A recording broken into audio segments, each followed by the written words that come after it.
I'm Sarah McClellan, the Development Director here at the Canon Y. My job really is to share the Y story and share the story of what makes the Y special and impactful in this community, but also to connect people with the causes that are important to them and give them opportunities to make a difference in the lives of their neighbors here in Cabarrus County. Most people know a little bit about the Y, know that we offer swim lessons and youth sports and group exercise classes and a lot of great things, but we also offer a few signature programs that people might not be as familiar with. And these programs really rely on the support of individual donors and organizations and corporations that give us grant funding to transform lives every day. Rooted in our Christian mission, our Y programs are all about strengthening the whole person, spirit, mind, and body. And Live Strong at the YMCA, our newest signature program, is one that really exemplifies that mission entirely. It's a research-based program for people that are affected by cancer. It could be cancer survivors and their family members who really need to focus on building their whole person, spiritually, mentally, and certainly physically too at the Y. I was extremely weak when I walked in the doors. I was tired after about 5 or 10 minutes of exercising when I first began.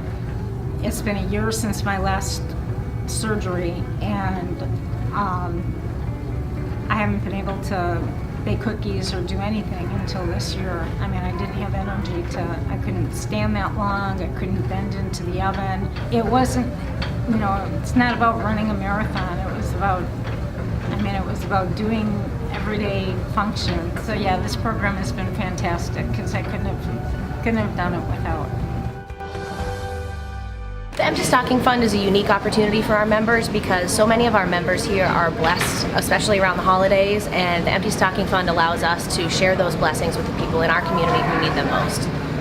Hi, I'm Debbie with the Canon YMCA, and I work heavily with Empty Stocking Fund, which is our Christmas charity that each year we provide toys and gifts through monetary donations to the Y and toys or people sponsoring children off the Empty Stocking Fund tree. We partner with Cooperative Christian Ministries, and Journey Church provides bicycles for the kids, which is awesome. We do have an interview process where we kind of have some idea of what the children want, and we try to match that up the best we can. We meet all kinds of families. They've maybe come on hard times with loss of a job or whatever it may be, and we try to help them and provide these toys so that they have a joyful Christmas and can celebrate with their children. Our third program here is really exciting. Since our founding over 110 years ago in Cabarrus County, the Canon Y has always stepped in when a community need has been identified.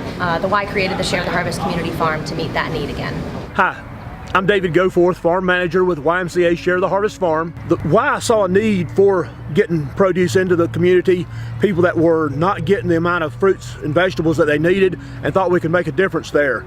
So we have this farm out here where we're producing vegetables for the charity in the county, and volunteers do all the work. I've been to some of these food banks and watched the people that are getting the food and trusting them to do a good job on who they're serving and everything, but it makes a real difference. And I've even seen turnips out there, believe it or not, on the table, and people are picking up these turnips. They're high quality turnips, I trust you, but turnips is not a food that you think about a lot of times people picking up at a food bank. And again, we're not kicking starvation down the road. We're mainly putting antioxidants and minerals and nutrients and vitamins in there in addition to the food that they're getting at the food bank. So we really feel that this is a real need for the community. And finally, it's educational. We bring a lot of the children out here, and sometimes people, the first time they've seen a green bean plant, they've seen green beans from the can, but they don't know what the plant looks like, and we'll educate them on that. We actually have some classes. We had a class last year on fermenting food, which is a very interesting thing for some of the young people out here. We're planning on having classes again as we go in this year. So we're really asking you to donate to this particular project. This project will help with the seed, the irrigation supplies that we need, the plastic that we need. Within 2 years, within 3 years for sure, within 2 years hopefully, we'll have put 250,000 servings into the community. I've seen what the farm has done for people firsthand.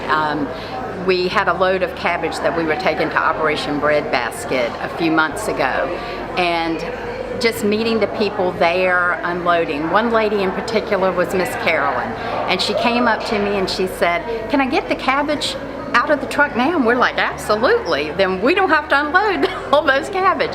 And so she picked up some. She walked away. She came back a few minutes ago, and she says, can I also get some for a friend? And I said, sure, friends and neighbors. I said, yes.